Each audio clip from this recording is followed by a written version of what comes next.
Okay, this is block 9. This is block 9. Thanks so much for visiting my channel. My name is Kristen and my channel is KwilterKris, and we're working on Fat Quarter Shop's Designer Mystery Block of the Month. And this month's is designed by Sherry McConnell. And I would call this maybe a medium difficulty quilt, or a medium difficulty quilt block. So you do have some points and everything, some flying geese there, but not too difficult. I feel like this quilt has been easy to moderately difficult. So we're going to get this all stitched up. I'm going to iron these fabrics and then I'll come back and I will show you this inner quilt block, and then we'll do the borders with the roof and we'll add it onto its row. So thanks so much for watching. Okay, so we have all the pieces cut out, and the first thing we're going to do is we're going to make half square triangles with piece A and D. And so we're going to do that just like we always do. We'll turn this over and we'll draw a line down the middle, and then we'll draw another line 1/4 inch on either side, and those will be our stitching lines. So I'll show you how I do that. We're going to make 4 of these. Okay, here we have piece A and D, and we're going to make 4 of these half square triangles. We have our pencil, and we're going to start out. You can line it up with these lines on the mat or just with your ruler, and we draw a line down the middle. And I use pencil, and I'm doing this on the back of my square. It can be kind of difficult to tell which is the back and which is the front. Usually I can tell when you touch it, you can sometimes feel the dots on the right hand side. Also, of course, on the right side, the front side, the dots are usually brighter. Anyway, here's our pencil line. On Creative Grids rulers, they mark 1/4 inch. So I line up my pencil line with this 1/4 inch, and then I draw on the outside. And then we flip it, and we do the same thing.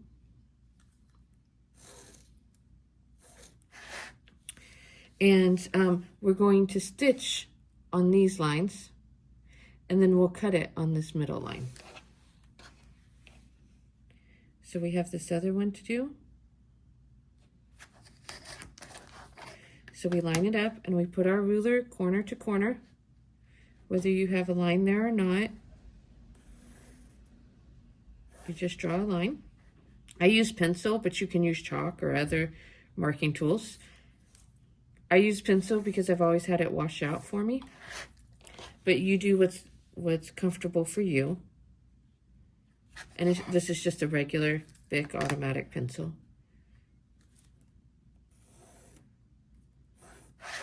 Okay, and again, we're going to stitch on this line and cut down here.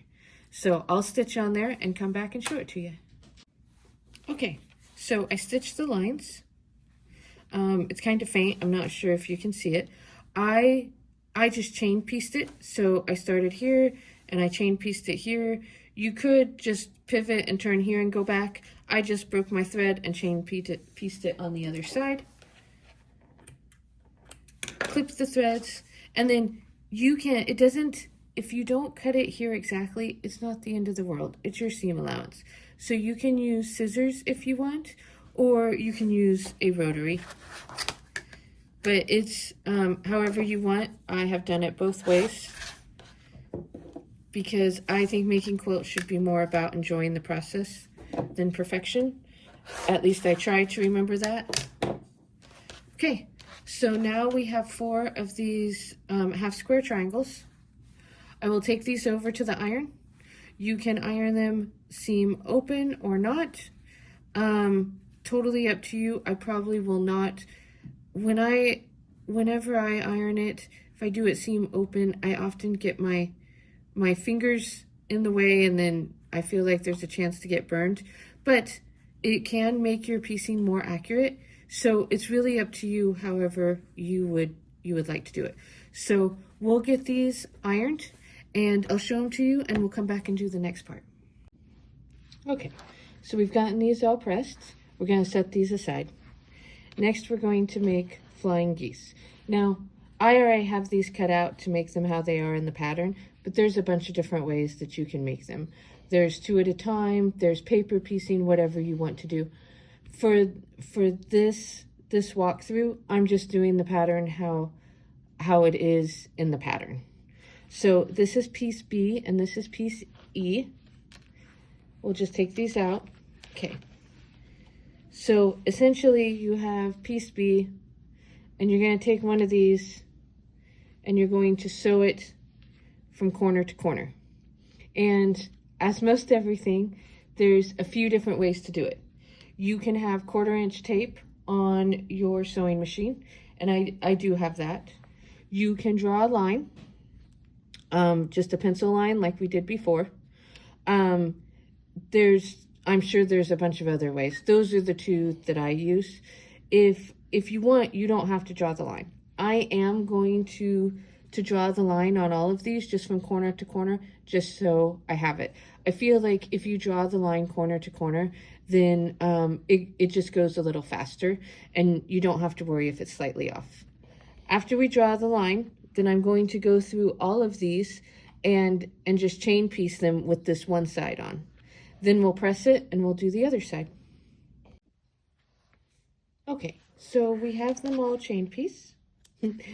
Pardon my cat, she's talking too. So we have them all chain pieced, and you just trim all the thread here.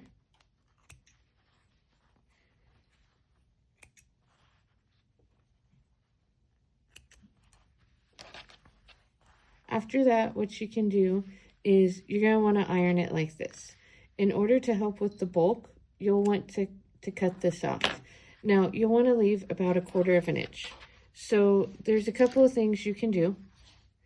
You, again, can take your ruler with this 1/4 inch measurement, line it up with the corner to corner, and then you can cut it off. That'll give you 1/4 inch. You can also just eyeball it and cut it with scissors. You could mark it first and cut it with scissors. It's really up to you. After you trim this off, then you'll iron this open like this, and that's the first half. And then we're going to go and we'll do the same thing on the other side. So I'll come back and show you what that looks like. Okay, so I finished sewing this half of our flying geese on, and I've already marked the other half, and we're going to sew it on, just chain piecing, and do the same thing. Trim it up and iron it, and I'll come back and show you our completed flying geese, and then we'll do the next step. Okay, so we've gotten all these done. So the next step is we make some more of these with different colorway. So F and C, and the same sort of thing. So these are going to be our squares. We're going to draw a line on the back and sew them on here. So I'll come back and show you the first half just like I did the others. Okay, so we did the first half of these flying geese. They've already been trimmed up, pressed, and now I'm just going to do the other half. Just the same like this. Chain piece it, trim it up, press it, and I'll come back and show you and we'll do the next step. Okay, so we've gotten these all cut up. Or all pieced. We have the back trim and they're all good to go. We're going to set them aside for now. The last piecing we need to do before we get to putting together our square is the center piece. That is piece I and piece H. And so basically you do these just the same as you do the flying geese. I will probably draw a line here on the back, and then we're going to do each corner like this. And we'll sew here and here. Then we'll trim them, iron them open, and then we'll do the other diagonals. So I'll mark this and sew it on, come and show you the result. I'll trim it and iron it, and come and show you after. Okay, these are all sewn and trimmed. I will iron them open like that, and then we'll do the other squares on the other side. Okay, so we have this all pressed, and now we're going to do this other corner, and it goes just the same. Just like that. We'll sew it here, iron it open, and I'll come back and show you the finished product. Okay, so we have this center all done, and I trimmed up the edge, so that's good. So our next step, we have basically two next steps. So we have piece G. These are our side corners. So we'll take two of these flying geese, and we'll put these on either side like this. So we'll go ahead and make these first, and then I'll show you how these go on the side here. And if you like, you can trim this up, at least to make sure that you have a straight edge to sew against. Okay, so I've done these, and I wanted to point something out, because I took this fabric as being just an all-over print, but it's actually directional. So on this one, they're all going the same way. See the flowers? But on this one, my flowers are going sideways. So I don't think it's going to mess up the final project, at least not to me. But just to point that out, in case you're working on it, these flowers do go a specific way. So we're now going to take our center block, and we're going to put these on either side here. This can go either way, so you just pick which ones are your sides and which ones are your tops. So we're going to sew these on the side. We will press them, trim them if we feel we need it, and then we will come back and sew this on, and we will have our star. Okay, so we have the sides sewn on. So now we're going to do the top and the bottom, just like this, and I'll make our star block. Okay, so we finished our star block. It's really pretty. I like it. Okay, so the next step, they don't really break up, but I think it's pretty straightforward. So this is what it looks like. And we just are going to put our gray flying geese in pairs. So that's going to be the first thing I'm going to do, is take these and sew them next to each other in pairs. And then I'll come back and show you the next step. Okay, so we have this all completed. And so here I've sewn these in pairs. And although my flying geese may be off just barely, I always try to line up these bottom points if I can. And so I was successful. Here I was off just slightly, but most of these I did great. So we're going to take two of these. Two are going to get these sewn on the sides, and two are going to get sewn on the side here. So it'll just go just like this and like this. So we'll get that sewn on, and then I'll come back and show you what it looks like. And we're almost done.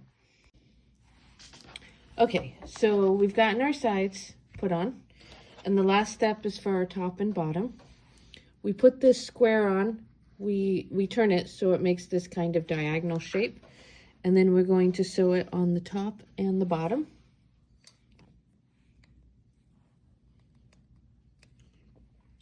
Just like that, and like this. So we'll get this sewn on, I'll trim it up, and then we'll do the borders.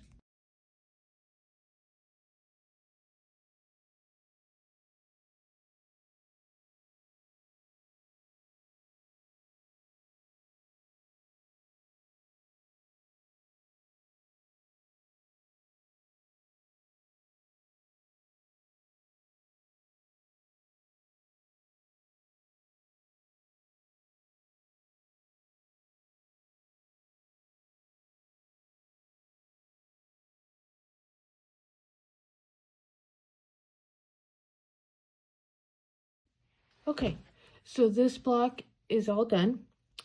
I will say a couple of things, that this medallion style type of block is always difficult. So if you had some bumps along the way, I would not take it personally. In the end, this quilt is very forgiving. There's a lot of borders. There's a lot of way to kind of flub if you're off. And it's the process that's important. In the end, while you will see your mistakes, other people won't. So I know that I've been quilting for a long time, and I personally had some trouble with this block and getting my measurements right. And I feel like this should always be about the process and less about perfection. But that's my personal feeling. There is lots of extra fabric in this block of the month. You can always do extra blocks, or you can do something totally different. As long as your block is 12.5 at the end, 12.5 by 12.5, or approximately that, you can do any kind of square you want. So this is my block. I'm going to put on the borders and then the roof, and I'll come back and show that to you. And then I will add it to its row, and I'll show that to you. Okay, so this is the block with the borders on. I'm going to put the house roof on, and then I'll sew it to the row and show you all the row. Okay, so I've sewn that last block to its row. It looks like it curves, but it really doesn't. It's just how I pinned it to my design board. So when I do the next video for the next block, I'll show you it all sewn to the main part of the quilt. I think we have 3 rows now. So thanks so much for watching. Remember, if you got anything out of this, please like and subscribe. Have a great day, everyone.